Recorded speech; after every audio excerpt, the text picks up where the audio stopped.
Welcome back to Tailgate Talks. I'm Hannah Greenwell, Beef Systems Extension Educator for UNL Extension. A couple weeks ago, Aaron visited with you about late gestation requirements for the cow herd.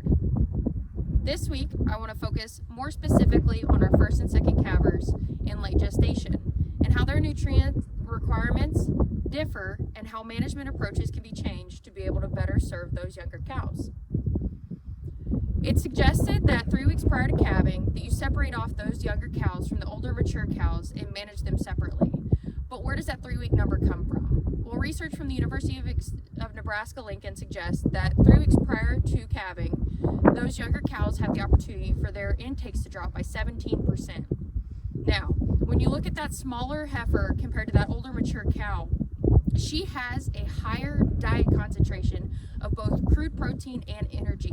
You're trying to pack her nutrient requirements into a smaller package of an intake. And then you further reduce that intake prior to calving by almost 17%, and you've really got to make sure that you're doing everything you can to concentrate the right amount of crude protein and energy in her intake to get her where she needs to be and set her up for success going into the calving season. Now, this doesn't mean that we're trying to program some high nutrient demand females. It's simply that we really have to make sure that they have every opportunity and we set them up for success to be able to stay in our herd from a long-term standpoint. On top of that higher diet concentration, those younger females are still having to grow and develop themselves while also developing a calf, and therefore their metabolizable protein requirement is higher than those mature cows. Some of those metabolizable protein sources could be included in distillers, soybean meal, etc.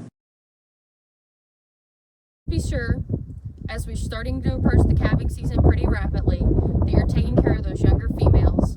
And again, we're not trying to set them up to be higher nutrient demand females altogether, programming them not to fit their environment. However, we've got to get them into the environment before we can guarantee that they're in our herd for long term. That's it for this week on Tailgate Talks. See you next time.